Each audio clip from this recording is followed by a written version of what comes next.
ಮಧ್ಯಪ್ರಾಚ್ಯದಲ್ಲಿ ಯುದ್ಧದ ಭೀತಿ ಮತ್ತಷ್ಟು ತೀವ್ರಗೊಂಡಿದೆ.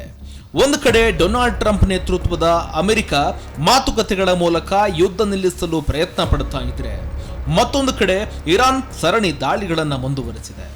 ಇರಾನ್ ನಡೆಸಿದ ದಾಳಿಯಲ್ಲಿ ಇರಾಕ್ನಲ್ಲಿ ಸುಮಾರು 15 ಮಂದಿ ಸಾವನ್ನಪ್ಪಿದ್ದಾರೆ ಅಂತ ವರದಿಗಳು ಬಹಿರಂಗವಾಗಿದೆ. ದಕ್ಷಿಣ ಲೆಬನಾನ್ ಮೇಲೆ ಇಸ್ರೇಲ್ ವಾಯು ದಾಳಿ ನಡೆಸಿದ್ದು, ಗಲ್ಫ್ ರಾಷ್ಟ್ರಗಳಾದ ಬಹ್ರೇನ್ ಮತ್ತು ಕುವೈತ್ನಲ್ಲಿ ಸೈರನ್ ಸದ್ದು ಮೊಳಗಿದೆ. ಇರಾನ್ ಇಸ್ರೇಲ್ನ ನೇರ ಸಂಘರ್ಷ ಈಗ ಬಹುಮುಖಿ ಯುದ್ಧವಾಗಿ ಬದಲಾಗ್ತಾ ಇದೆ. ಪರಿಸ್ಥಿತಿ ಕ್ಷಣಕ್ಕೂ ಹದಗೆಡ್ತಾ ಇದೆ.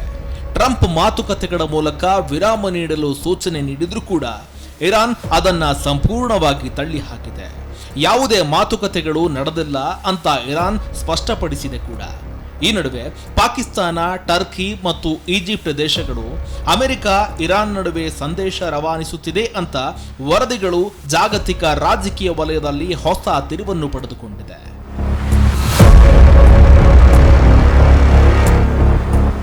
ಇದೇ ವಿಚಾರಕ್ಕೆ ಸಂಬಂಧಪಟ್ಟ ಹಾಗೆ ಜೈರಾಮ್ ರಮೇಶ್ ಪಾಕಿಸ್ತಾನದ ಹೆಚ್ಚುತ್ತಿರುವ ಮಧ್ಯಸ್ಥಿಕೆಯ ಪಾತ್ರವನ್ನ ಭಾರತಕ್ಕೆ ತೀವ್ರ ಹಿನ್ನಡೆ, ರಾಜತಾಂತ್ರಿಕ ಹಿನ್ನಡೆ ಅಂತ ಹೇಳಿಕೆ ಕೊಟ್ಟಿದ್ದಾರೆ. ಭಾರತ ಸೈನಿಕವಾಗಿ ಬಲಿಷ್ಠವಾಗಿದ್ರೂ ಜಾಗತಿಕ ರಾಜತಾಂತ್ರಿಕ ವೇದಿಕೆಯಲ್ಲಿ ಹಿನ್ನಡೆಯಾಗುತ್ತಿದೆ ಅಂತ ಟೀಕಿಸಿದ್ದಾರೆ. ಇದೇ ವೇಳೆ ನರೇಂದ್ರ ಮೋದಿ ಅವರ ಇಸ್ರೇಲ್ ಭೇಟಿ ಕೂಡ ವಿವಾದಕ್ಕೆ ಕಾರಣವಾಗಿದೆ.